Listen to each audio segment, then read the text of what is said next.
The stats are alarming. The effects are unquantifiable. It is pervasive. Many young people are getting wasted by its potency.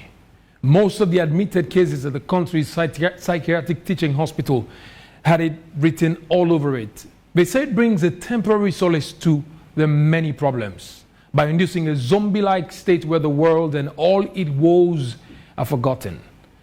The ripples from this synthetic narcotic called Kush has reached an alarming state, an alarming rate that has triggered unconventional community response to users and addicts. A town hall meeting hosted by the Ministry of Information and Civic Education, where the Minister Chernoba shared the story of his teenage son.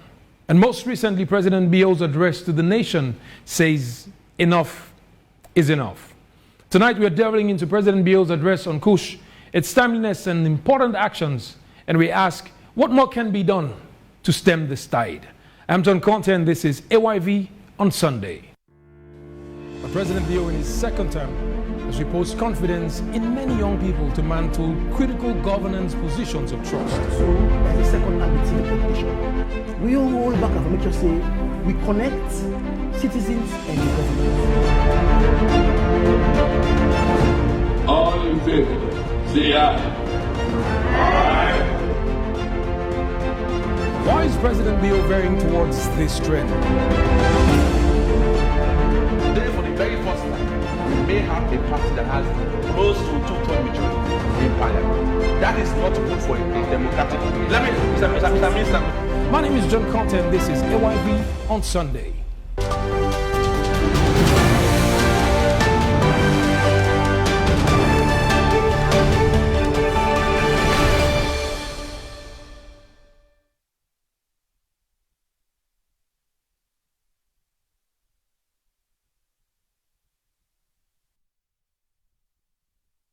Welcome back. This is AYV on Sunday. Today we shall be delving into President Bio's address to the nation on the fight against Kush. You can follow us on DSTV channel 399, Radio 101.7 FM on our AYV Facebook page. Now send us your thoughts, send us your comments. We would gladly find time to read through them and of course hear from you. You can also drop us a comment on WhatsApp. That's +232 8857 57420. 88575742. That's the number. You can drop us a comment on WhatsApp as we look at the fight against Kush. Of course, President Bio, as mentioned, addressed the nation on Thursday, indicating that enough is enough. We have to ensure that we deal with this scourge in the nation. Now, in the studio, I have Kisma Gassama, who is the Director of Communications and Outreach at NACID. Good evening. Welcome to AYV on Sunday. Thank you. Pleasure being here today. We're expecting Samuel Dugba from the Drug Education and National Drug Law Enforcement Agency to join us. But in the studio is Habib Kamara, who is the Executive Director of Social Linkages for Youth Development and Child Link. Habib, welcome to AYV on Sunday. Thank you for having you again. Yes, thank you. And thank you, the viewers. All right. Listen, we would, as mentioned, we would like to take your comments, we'd like to take your thoughts, we'd like to hear from you. With regards the, war declared against this synthetic drug called Kush. Now, many actions have been taken. A lot of voices are being added to the call to ensure that this enemy, this common enemy, is dealt with once and for all. But before we get to throwing our thoughts and our comments on AYV on Sunday, gentlemen, what we do when we have a guest is to now start looking at what the highlights of the week past was or were, and then you could tell us, we could take some beats from that, then we get to the major issue. So I'll start off with you, Kisma. This week, what has been your highlights or highlights of the week ending? Like you rightly said, everything is about Kush. Kush is trending currently. You read the newspapers, you listen to radio, of course, coupled with the president's position, statement, government's position on the fight against Kush. Of course, we all know how ravaging it has become and how, and its, debilitating effect on the nation's growth, national economy. So, everything is all around drug abuse, focusing on Kush. So that's major. Let's, Abib, what has been your major highlight after for this week? My major highlight has been advocating on this Kush issue for government to declare the country as national emergency. And from last week, Friday, from the town hall meeting, we have been advocating, and we saw it towards the end of the week. President has now given preeminency on this issue for the nations to have a national emergency in terms of this substance. And I would like to congratulate President Bio, because despite we have been calling upon this, but it is never too late. And again, the language he said, enough is enough, and enough. We should now have an action as a country and the way forward. An action and a way forward. I mean, the highlights of both gentlemen in the studio has been around the subject that we'll be addressing today, or having a conversation on, has been on Kush. Now, our producer Salifu Cherno Kamara put together a report that captured the statement made by President Bio and several other key national figures as well, who were addressing the issue around Kush. We will take that report and we'll come straight and delve into the conversation this evening. It's AYV on Sunday. I'm John Conte. Remember to send us your comments wherever you're watching or listening to us from, on DSTV channel 399 or on Facebook, or you're watching us live in country on channel 33 or channel 34. You could drop us your comments. 088575742 is the number for on WhatsApp. One more time, 088575742. If you're living in the diaspora, it's +23288575742. Drop us a comment on WhatsApp and we would read through your comments. Let's take this report put together by Salifu Cherno Kamara.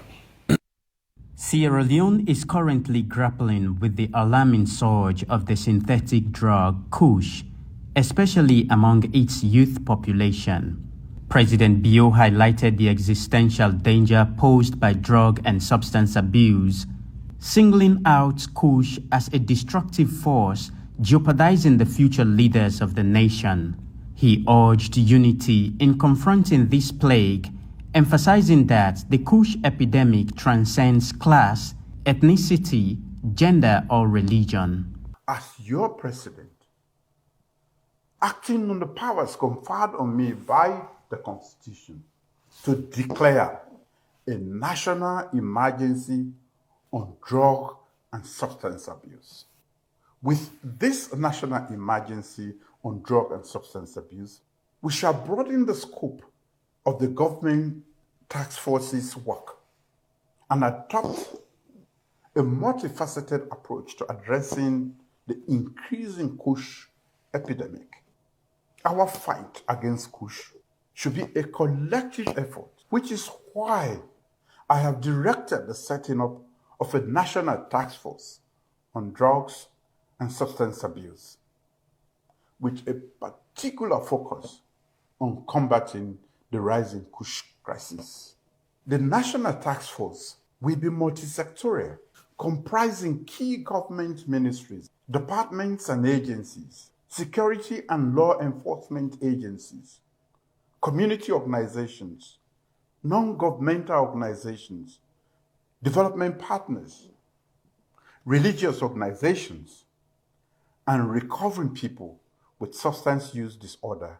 President Bio's decisive action in declaring a national emergency on illicit drugs, particularly addressing the deadly nature of Kush, has amassed widespread commendation. Often tainted with hazardous chemicals, Kush has emerged as a lethal threat, claiming numerous lives and leaving many in critical health conditions, especially among the youth. I want to use this opportunity to thank the President, His Excellency, for listening to us, the civil society, human rights defender, the security apparatus, ministries, departments, and agencies, and for him to listen to the call that all of us have made our efforts in writing. Me standing here, Solomon Sundu, I was the first to say, let the President, declare public health emergency on this Kush issue or drug issue. So in this case, if he has done so, that's what we are expecting. And I want to say It means that the civil society voice is not running down the drain, but the president is listening to us, and the democracy we are yearning for, it's at play. Political analyst and social commentator Minkailu Kuruma urges authorities to earnestly implement the National Emergency Declaration in the fight against the Kush epidemic. Even during the Ebola virus disease, when the APC was in power, and some people can use that particular circumstance to wreak havoc on others. Politically, it can even be within the same political party. People will take advantage of that. When it is a public health emergency, the stipulated regulations they are in black and white. You go stricto sensu according to the law. Do not pursue anybody who is not involved in Kush. Make baseless allegation because that person is an opponent and is a threat to you, and say this person is involved in Kush, and because it is public health emergency on Kush, the law will go after the person. So don't do that. Use the law to its fullest to pursue those that are involved in the dealing of Kush and pursue them to the latter. But do not use the law to disadvantage others for political reasons. That is the position I am pushing forward. Given the gravity of the situation, senior journalist and BBC correspondent in Sierra Leone, Umaru Fofana, stresses the necessity for a comprehensive and robust action plan to effectively combat Kush and drug abuse. We have to have a health plan. How to deal with this? We need a health plan on how to deal with this, along with plans for social welfare, youth empowerment, and civic engagement to raise awareness and involve communities. In my opinion, the impact of substance abuse, particularly Kush, surpasses that of COVID in Sierra Leone. Despite the statistics, COVID did not have a profound impact on us. With COVID, we had epicenters in different areas. But for Kush, the whole of Sierra Leone is the epicenter. It's everywhere. Just because outsiders aren't leading the fight doesn't mean we are absolved from taking charge. No means we will not for lead them by ourselves. President Bio issued a serious warning to individuals involved in the drug trade, asserting that the law will be enforced against offenders.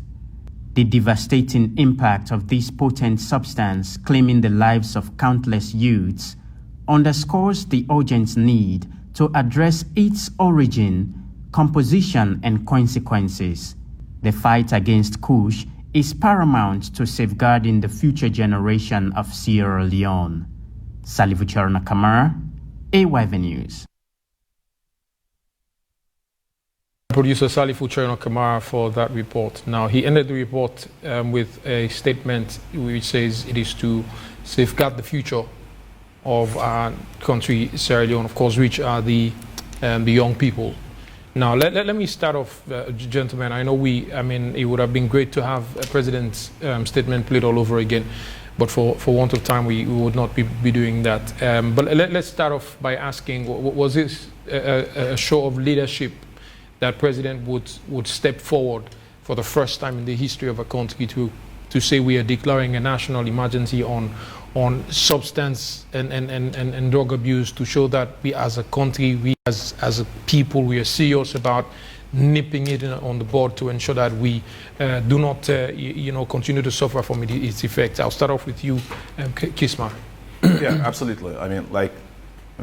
The point about whether the president's action actually came in time or came a little bit late, there are divided opinion about that. Some people say, okay, it's a bit late. Some people said, okay, he needed to wait until he has all the facts before he comes out.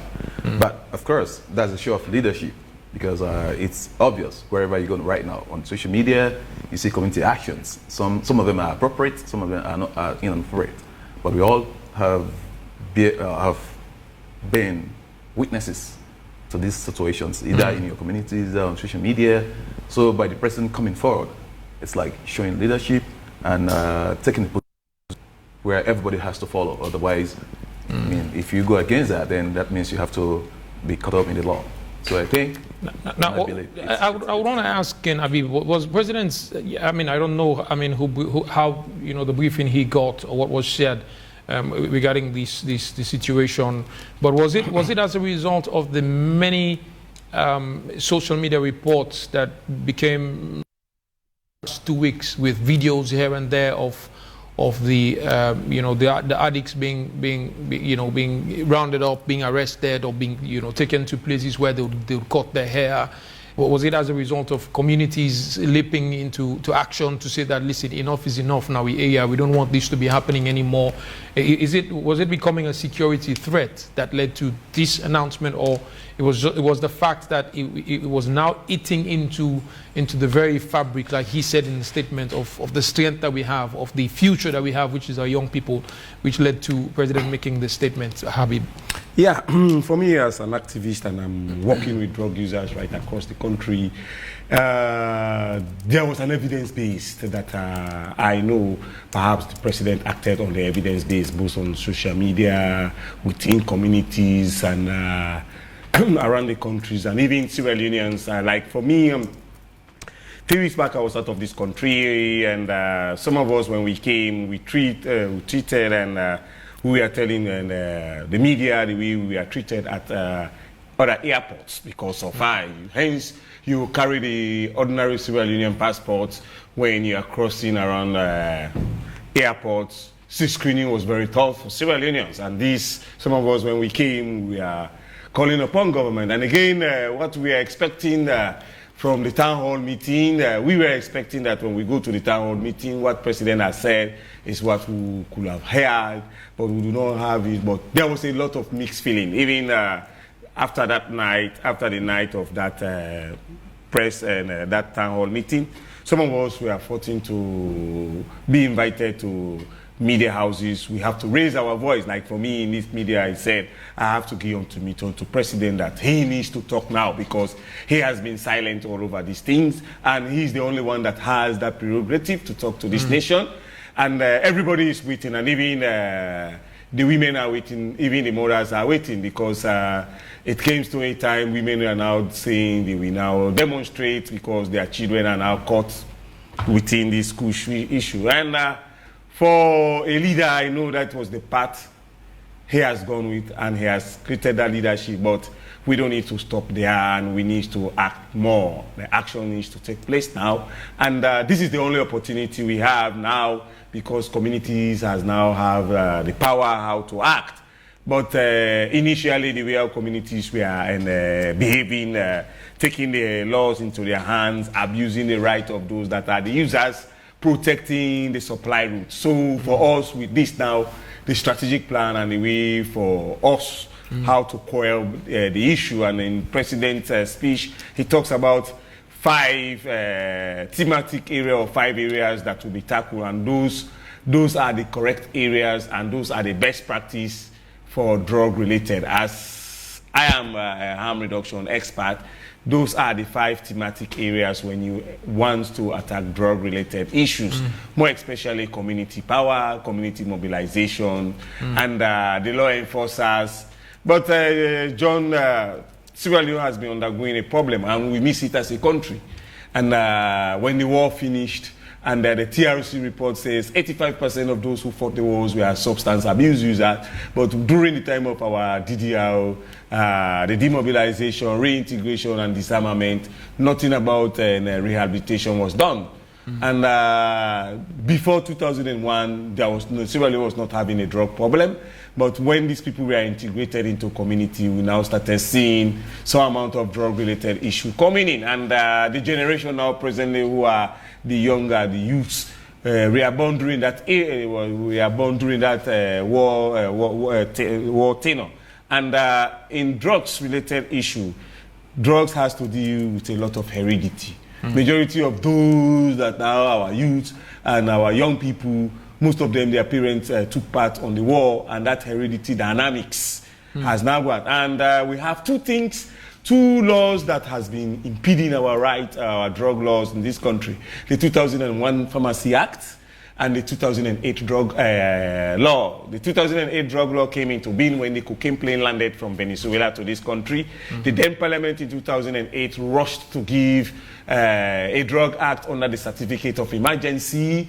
For that law, the good part of it is about arrest and time of sentence. And on that town hall meeting, we are able to get from the Attorney General that majority of the magistrate or how can I say, the High Court judge, we are using the 2001 and Pharmacy Act, and where the sentence is very limited from 5 months to 1 year. So they were using that part. And now that, because of the emergency or the increase, the accessibility of this Kush, they have now reviewed that act that now any lawyer, any magistrate or any judge could now use the 2008 drug law, which has a hard penalties on either possession or now that leads to the question, I mean, and a statement that the Vice President made during the town hall meeting when he was addressing. I mean, you could tell that he was very very serious about and very passionate about making that statement on that day, to say that we understand the damage that this substance is causing. We want to cut the supply chain. We want to ensure that it doesn't permeate the community and the society more or the country more than it has done so far. Therefore, anyone that is involved in this, whether it's the sale of it, whether it's the transportation of it, he says that once you are caught, you will not see the light of day in a long time. I mean, was it that passion and seriousness that led the Vice President to make a statement of that nature? And some are arguing that, I mean, is it that he wants to usurp, or that statement would usurp the powers of the court, or or just take away people's human right? Yeah, for me, that was, I support his statement, but on that side of bail is the right of the bench. And again, everybody has right for for bail. We saw the present tracing trial going on. Tracing trial is unbailable, but we are now seeing people have been bailed. Despite that statement, for me, it is infringing on people's rights. And when it comes to saying you should not, people do not have right to bail, for me, and it is a debatable words or questions for it left with the judiciary and other people. But the process and how drug related, and on that how can I say, on that town hall meeting, we had it from the chief whip of the parliament saying the Attorney General has been lying to the public, but that left with the judiciary and the parliament. But my brother, this thing has been so long, and we have been debating on this issue, more especially the area. In drug fight, we have three approaches. We have what we call drug demand reduction, which is the National Drug Law Enforcement Agency that has that prerogative, that has that right to implement that area. But as we all know, that entity is illegally budgeted for. And if we want to really say we want to fight drug laws in this country or drug fight in this country, the NDLA needs to be capacitated and to be on test of time or to fight drugs. And when it comes, the second one is what we call harm reduction. So I mean, there's a question that is begging that I would like to ask. Why would you want to set up? Obviously, I mean, if you were struggling with resources to get the drug enforcement agency to work, yet you have a police force that is set up already. They have the capacity, they have the resources. Why would you want to now allocate special resources to an agency that you say is designed to enforce the fight against drugs, when you have the police that could play a similar role? John, the police do not have rights when it comes to drug-related issue. That's why we have the National Drug Law Agency. It has that statutory power to arrest. And there was a conflict. There was an executive director under the regime of the APC. He refused to work with the police because he knows the right of NDLA, and that NDLA has that statutory power. November last year, the parliament has now given that power back to the NDLA to do that enforcement. And I have been following NDLA budget hearing from 2006 to current date. And whatever NDLA is, and whatever budget that year in, year out that NDLA is giving, 15% of that budget is not being given to NDLA. In other countries, the best practice is NDLA that has that right. And even in Sierra Leone, the statutory power. TOCO came into play when the cocaine plane landed from Venezuela to this country. The American government has to support the police to have that trans-organized crime unit because of international. And so there were some people who came with that drugs. Now, so that begs, Kisma, that we haven't really been serious about the fight against drugs in the country. Because if you have an agency that is not fully capacitated to address the issues, how would you want them to stop the proliferation of drugs among the youth, but also in the importation of it by drug barons?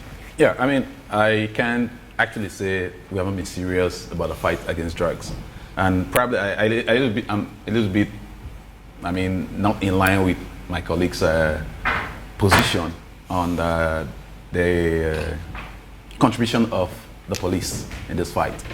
He has been in this thing for a very long time, and fighting drugs requires a multi-pronged approach. You have different stakeholders. For us, from the civic angle, we actually discovered Kush to be a drug of preference like 3 years ago. We have this UNDP Youth at Risk project that targets cliques and gangs and girls that, I mean, go out there at night and sell themselves, quote unquote. So, and studies have proven that people in this category are very highly likely takers or peddlers of drugs. So 3 years back, we discovered that Kush is the drug of choice of young people. And we have been knocking doors.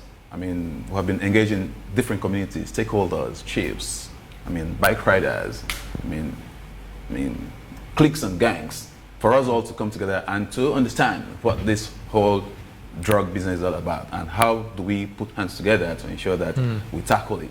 So that's what I'm saying, like, fighting drugs requires multi-pronged approach. And I can't say we have not been serious, but probably it's because of the magnitude of the level it is right now and the kind of where light has been shone on it. Because like you and I are witnesses, if you go to social media like the past weeks, like you see communities and very animated, they are in action. Some appropriate actions, some inappropriate actions. They are forcefully shaving their hairs and bathing them and scrubbing them. Like, so some of it could be too much. But of course, probably it's also a reason why government took a position, because it was somehow it was becoming chaotic. So I can't categorically say we have not been serious, because different agencies, I mean us in particular, have been working with him, with his organization slowly, to ensure that we all put hands together to make sure that we contain this menace. But I mean, to say that we haven't been serious, I can't say that, because I'm sure, and I know that different agencies have been putting hands together to make sure that we fight it. All right, Kisma, I'll come back to you in the studio. Just joining us is Samuel Dugba, who's the Director, Drug Education, National Drug Law Enforcement Agency. Samuel, thank you very much for coming to AYV on Sunday today. Thank you very much. Now, we're going straight over to you. I mean, we ask our guests when they come in on AYV on Sunday what has been their highlight for the weekend, and we'll start asking questions around the subject matter that we are discussing. So what has been your major highlight for this week? It could be related to the fight against Kush, but it could also be related to other social issues. Well, for listeners again, thank you very much, AYV, for inviting the National Drug Law Enforcement Agency to this program, AYV on Sunday. I think what I can reflect my mind to as highlights is presently the issue of drug. We want to see a situation wherein we want to first express thanks to His Excellency the President for at last adhering to what the people have been asking for. It shows the President is a listening President, and he has been he has on the floor to say to the least grassroots, because if that has been the call of the people, and then presently he has given the people what they demanded or what they wanted, and then it shows yes, he's also listening. And in the president's statement with regards to the state of public health emergency, he clearly stated 5 main objectives. And when you look at these objectives, they are actually in line with what the National Drug Law Enforcement Agency have prepared as the strategic master plan. So I think it is more or less, it seems as if the president have been in the technical working group of the National Drug Law Enforcement Agency. But he must have been briefed. Yeah, well... I mean, he must have been briefed. Exactly, because the documents have gone through cabinet, and I think it must have been briefed maybe, but I think more or less what he made mention of, more of the areas the agency have been kind of paying attention to, especially when you look at the prevention aspect, looking at the social mobilization. When you look at it, we have been more or less a collaborative agency, because that has been one of the strongest pillars of the agency, to ensure that we collaborate and see how best we can work with partners, law enforcement agencies, civil society groups, social groups, youth groups, and all of these people have been of so much support to the agency. Otherwise, the agency would have collapsed. But thank God, His Excellency have finally given listening ears to the audience of the people. I think for that, I would just say that that's one of the highlights I can a little bit reflect on, because now from the agency that is responsible for enforcement, you know, against substance use, and now let's talk about the state of you know, the access to narcotics within on a scale of 1 to 10. How easy it is for these drugs to be accessed by users on a scale of 1 to 10? I'm sure you have a data on that. We can say on a scale of 1 to 10, it is easily accessible because of the localized form in which traffickers and producers or manufacturers have been getting access to precursor chemicals, as well as other drug-related materials. Because when you listen keenly to what the CMO, that is the Chief Medical Officer, made mention of the composition of the Kush, it tells you there are some pharmaceutical products which are also embedded in it. And some of the precursor chemicals are chemicals that are accessible, because we cannot say because of people are using chemicals like acetone, you stop people from importing it, because acetone is used for other production. It is used for like the foam industry, for the rubber production of miller tanks and other things. All these are very, very good products, but I think it is the control measures that we have to look at. So if you have to look at it on a scale of 1 to 10, it is, yes, really easily accessible because of the local mechanization of the Kush, which we call now a synthetic cannabinol or a synthetic drugs. So we can say with the 8 out of 10. Yeah, that's alarming, gentlemen. It is, and that is the more reason why we have to give it. We have to give kudos to His Excellency for at least listening to the people's demand, and now that he has made a state of public health emergency. So there's a video I wouldn't want to share. I wouldn't want the team to put on TV. But yesterday I watched a video of 2 young. I mean, these were boys. I mean, pretty much between 8 and 10, fighting in the presence of young youth for Kush. Now you could tell from the video that they were really fighting over what would cost them maybe 2,000 or 4,000, 2 leons or 4 leons. Now they were fighting over it to say you get for giving me Kush, Usai me Kush. These were boys. I mean, these were boys. You could tell that if that at that age it can be accessed by them, you wonder how many more people. So I mean, that is just qualifying it to say that on a scale of 1 to 10. It's on the high 8, side. It's on the high side. Abib and Kisma. No, absolutely, it's on the high side. You know, the more reason why, like I initially stated, it requires a multi-pronged approach. One man cannot fight this battle. One man cannot fight it. It requires everybody's hand, because if little boys like that could fight over Kush, that means it's like it's all over the place. It's all over the community. It's easily accessible. It's locally produced. So that's very worrying. It's very worrying. The more reason why, like my colleagues already acknowledged, I mean, kudos to the presidency for coming out and taking that position, because that means we are now ready and set to fight everybody, the police, the military, local leaders, I mean, traditional leaders, your home, your community, we all, everyone should come on board. Otherwise, it's a national war. It's like I already said, 3 years ago, we are funded by UNDP in Tonkolili, 30 communities in Tonkolili and 30 communities in Kenema, in villages. That's where we discovered that Kush was a drug of preference. So can you imagine, 3 years back, and right away we started raising public campaigns. We went to marketplaces, we had dialogue sessions with chiefs, you know, with our young people, women, different stakeholders. We had discussions and suggested referrals or corrective measures, or I mean, intermittent or transitional measures to ensure that we all manage the situation. But of course, everybody needs to come on board. It's worrying. It's a worrying sign, because it actually hinges on the fabric of national development. Because if we can't tackle this today, I mean, in the next 1 or 2 years, it will go out of hand. Yeah. So, I mean, the stories about the Minister of Information and Civic Education shared a story about his teenage son, how he got induced to, you know, and inducted into using the substance, and then it got to a point where he almost got hooked. He has to be removed from the environment where he was to be under constant supervision to help him out of the drug. Now, I know of others who couldn't finish college because they got hooked by Kush or some other substance. Habib, now how you've been in this for a long time.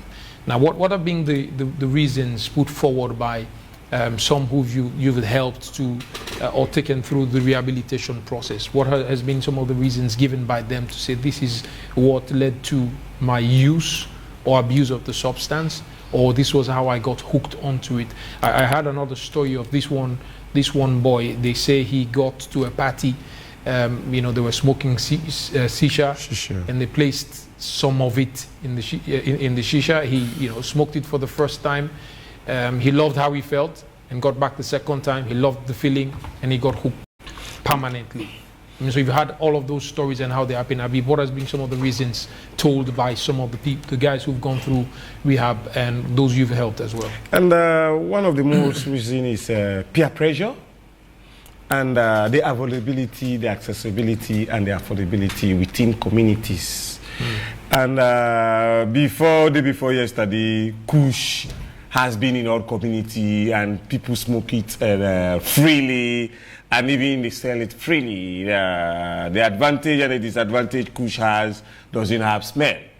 And younger ones has been going on this, most especially younger ones who goes to parties, started from there. And that's why for parents that are watching this program, and you have to avoid taking your children taking permission that they want to go to party. They started from party. When you go to some party, some cakes have been made with this substance. Butterscotch is being made, and you have even teas that are made from this substance. And this has been going on for the past, I can say, for the past 10 years now, from tertiary education, and now it has disintegrated into our primary education. So as a country, and as parents and as communities, the availability, the accessibility of this thing in communities. And lately, what we have been seeing here, it is protecting the supply route. With all the campaign that boils towards this was just the users. For us, the users are sick. And that is the reason government is spending on rehabilitation if they are not sick. In October, before the ministerial committee was formed for rehabilitation, the president said, and we need to decriminalize the users and going for this going for the supply route. And we have never seen the way the youth, the way the users has been abused and the supply route. And again, after food, crude oil, the third largest business is drugs. And drugs. And lately we are now being seen in Freetown, and for government, we need to be very mindful. It's not just government workers that we need to ask them, and what about unexplainable wealth? We have been seeing young people who even could not go to university, who even doesn't have livelihood. They have been driving recent vehicles. Some of them has it in their, how can I call it, in their motorcades. Some people may have 2 or 3. Government needs to be calling some of those people. In certain part, I'm happy for some demolitions that were done at the Lumley Beach, because some of those places at the Lumley Beach, then we are a producing place and we are a hub for even trafficking these substances. Yeah. And you see. So I don't know how true it is, but someone mentioned a particular bar. I wouldn't want to mention the location or mention any place that is in close proximity, but it was said that that is where, I mean, everyone that goes to the beach that is hooked on some substance would first go. That is their first stop, and then they get on to what they want to do. And where they access whatever it is, cocaine, whatever it is, the Kush, and the day everything they want, they can access. That particular beach bar. That day, that bar, it is on social media. That day, that particular beach bar was targeted. The law enforcers that we are doing, that we are there protecting the people that were demolished, we are attacked. And it is on social media. And that place has been a hub for drug-related issues. And I want to say kudos to the social, the tourism minister, but our beach was used for those type of things, and I will want proper monitoring to be. So would this help? Would this help with the access to it, Dugba and Kisma? Would it help to?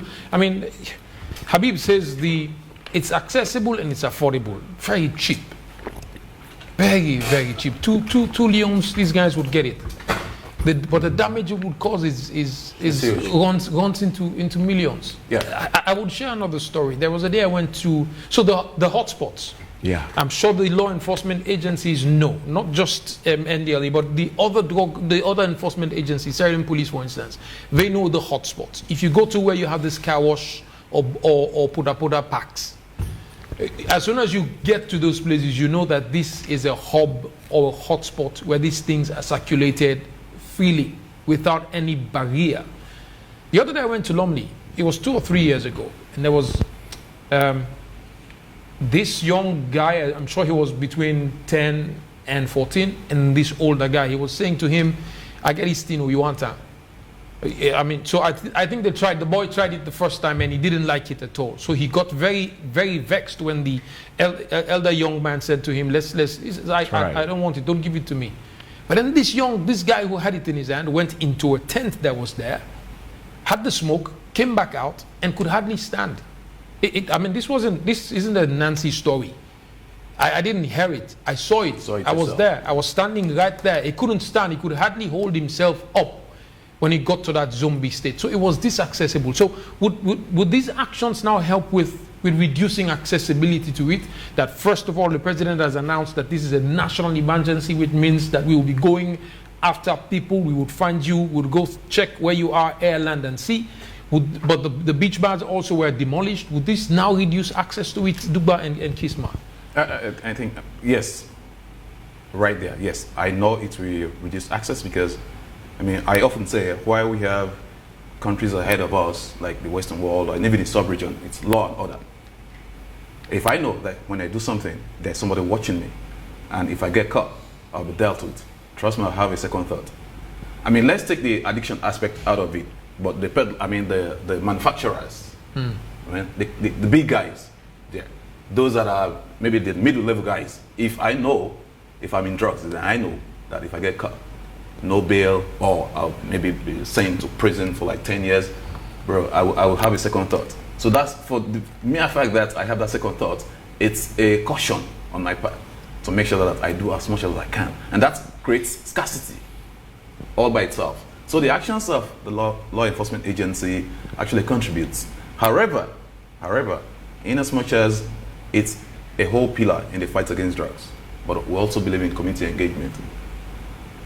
You have to engage different communities, the mosques, the churches, traditional leaders, different stakeholders. We have to continuously engage, because for the mere fact that some of these guys are in communities, they live in communities, and trust me, if you live in a community where they sell drugs, you will know. If you are very observant, you will know who is the main guy in charge of that drugs. So if I'm involved, if there are different community engagement that requires our intervention, stakeholders' intervention, even that guy in that community will be afraid. He will know that different people, different eyes are on him or her. So these are the right actions, and I believe are intensify them, because we have this feeling that in Sierra Leone we might start something today. What does intensifying them mean? Conducting unannounced raids, conducting unannounced raids, like don't stop, like the president, don't stop, right? Because we have this culture, we'll start something today, in the next 2-3 weeks, by the time it's a month, that will slow down. This is a menace. It has huge impact on national development. So let's continue. This is a marathon. We have to keep going. As long as drugs keep existing, I know it's difficult to eliminate, but let's bring it down to the barest minimum. Dugba. So I think the world state of emergency has a period that it lasts for 90 days. Right. So this is the first 90 days. So we are looking at the first 90 days and see what actions are to be taken, and then after which we look at it if there is necessity for for increase of the state of public health emergency, then it will be increased. But let's take a look at the accessibility you mentioned. Accessibility is a thing we have to be very careful about. Yes, when we do unannounced raids, checks on individuals, like Habib mentioned, we see youths who have unexplained wealth. You understand? It is necessary we call them for questioning without giving them invites. We just browse into them and then say they are invited. Let them go with documentation, so with respect to how they generate such money, such motorcades documentation. We know some of these law officers who have been after these people, but at times we just look at the law and then look at it and say, okay, this person was not called for questioning, we just overlook it. But now that this is a public health emergency, we should not just look at it for the aspect of the accessibility of the drug, but let's look at it to the damages it causes on lives. Like you mentioned about the 2 young boys who were fighting over Kush. Yes, they have to fight over it because of the poor parental example, or they have poor mentorship. That is one thing we have to look at again in this country. We have to. But Dugba, hold on, Dugba. Poor mentorship is not one of the reasons for. No, it could be. Okay. Do you know why I said it could be? Because I will tell you that. Growing up in your community, you have people that are looking at you as their role model. Yeah. If they see you doing something that is bad, to you will not consider it bad. But to them as well, they will not consider it bad, because they see you at the end of the day, you come out clean, you are still decent, you come to the news, you are presenting, you understand? And whatever happens to be the case, you are somebody they admire in society. And now we have people in society who are reputable in society, but they are abusers of drugs. And they don't do it in their quiet zones or in their private zones. So that is why I wanted to just talk about the point where you mentioned that poor mentoring could be. But I mean, these are, like you said, there are people who are reputed as far as society is concerned, but they still abuse. They could still be on drug abuse substance. So therefore, our kids are people now. These kids, they grow up by what we call classical example. They learn from you before you knowing that they've copied or emulated your character. Already they are showing it out. They may be showing it out, and at the end of the day, when they come home, they pretend as if they are innocent. And that is how most of the kids have become wayward in the activities of drug intake. Imagine a school teacher or parent who have 2 kids. You understand? In the morning, the parent doesn't care whether the kids have to go to school. Or what he cares about, gives the money on the table. This is your lunch other day. At the end of the day, the parent is off to work. They don't check on their kids in school. They don't want to know what their kids are doing. And at the end of the day, what happened? The kids may decide to have bad friends. And we don't have time to talk to our kids. Knowing our kids, talking to our kids, could be another solution to the problem. And that is the reason why the president called on community engagement, called on the 5 pillars so that we all can engage. All of these structures, look at it, the president was very, very clear. Prevention, care and treatment. In fact, under care and treatment, when you look at it from UNODC, the theme for last year's International Drugs Day, it was what? People first, stop stigma and discrimination, strengthen care and treatment. So which means it is from that notion that the president came from and say, okay, let's look at victims as not criminals. Though the law did not make mention with respect to the quantity of substance that you have. I mean, these are human rights issues, but sometimes you get to wonder. I mean, there are a few instances, I mentioned some cases where you have young people who go to parties and they get, unknowingly hooked on some substance. But Kisma mentioned that it's a drug of choice for a lot of people. It's not, they were not forced to take it. They made a decision that this is what I want to do. Then that comes in peer pressure. Again, I go back to the point that I go back to the point that they were not forced. Yeah, I mean, some get lured, like they already said, they get lured in and you get hooked. But like, I mean, the drug of choice has some striking connection between the affordability and accessibility. For instance, if I know I can get this drug easily and afford it, I mean, it's so cheap, I'll prefer it. I mean, like, maybe if... So that means we are dealing with a greater problem of drugs more than just Kush. Because obviously, but Kush seems to be the elephant. Because can we consider drugs like ecstasy now? Yes, of course. Yes. Can we consider drugs like even this shisha we are talking about is also a gateway substance abuse? Yeah, exactly. Fine, it's a gateway. Even the cigarettes and alcohol, these are all gateway access to drugs. Because if you start smoking cigarettes, you start to get pleasure from the cigarettes.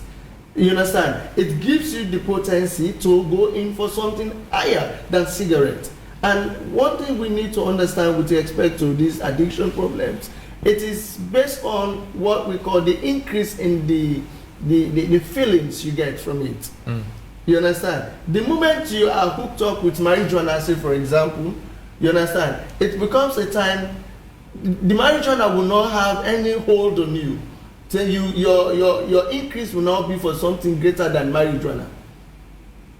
You understand? Yeah. And that is how people graduate from one stage of drug use to another stage of drug use. So they start from the smaller substances that are available, cigarettes, alcohol. Of course, cigarette is legal, alcohol is legal, but there should be more control measures with respect to how people get access to cigarettes and alcohol. Interesting. I mean, we care and treatment, I mean, you mentioned, and all the 5 pillars that President Bio addressed now, but the legal framework was something you also highlighted when you said that it's going to be, I think it was Dugba that said the 2008 Act is now what is going to be used in the prosecution of those caught in the act of said by me. Yes, I think Abib mentioned that. So the prevention, reaching out, helping the users to stop, and then giving them the care and treatment. But what's going to happen with the legal framework, the law that we have to ensure that it has enough strength to go after those who are found wanting in this business? I'll start with you, Abib, and then I'll go to the rest. And the present law in 2016, which there was an ONGAS. The ONGAS is United Nations Special Session on Drugs, which Swelling is a signatory. There was 100 recommendations that were done.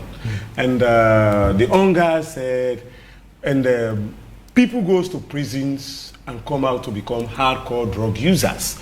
Some people goes to prisons, they never use drugs. From when they goes to prisons, they start using drugs. So And even the organs recommended that drug-related issue prevention should be in closed settings, and more especially in the area of community. And we need to watch this thing as community lens. And the 21 local councils we have in this country needs to take President Bio call for public health approach more very serious. And in 2018, I was studying in Kenya. What came on in Kenya? Kenya has a very big drug alarm, which is called Brown, and it's heroin.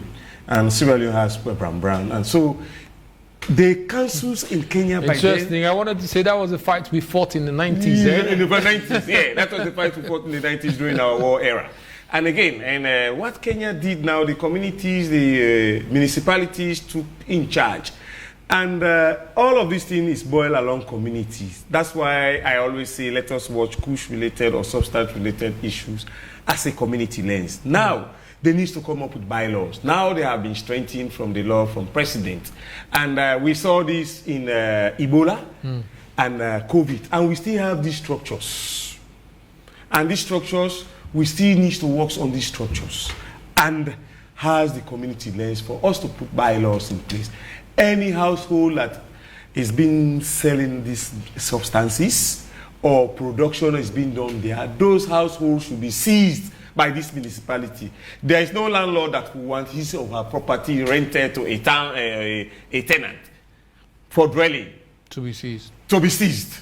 That is just a simple economics. And I was saying, for the availability and the accessibility. During the Easter era, I took my team, we took two communities.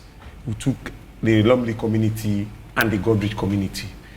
The abuse they have been doing to those young people, they have now gone underground. They are now hard to reach. More like, let me talk about Sholawata. Sholawata now, people around Sholawata, they have now shifted into the sea. You pay 15,000. You join a boat. A small island. You pay at 15,000 to go and take Kush. And back of golf club, back of Freetown Supermarket, Candid Drive, there is another creek getting to Aberdeen. So, right now, those that have been humiliated, they have now gone to those places.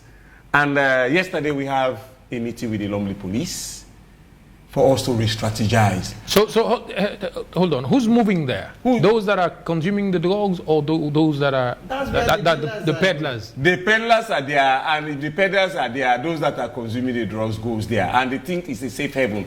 When if he wants to go and meet them. I asked the question earlier. I mean, these hotspots are known by the law enforcement agencies, right? So crack down. Can't crack down? Can't they swoop in and get a crackdown done to ensure that these places are seized and closed and eliminated once and for all? I mean, Johnny, let me just comment around my experience with that, and that was being what I have been blaming the police. Police go and do raids. After they do raids, and like for Juba last week Saturday, a very big baron was arrested on Good Friday. The whole Juba community jubilated.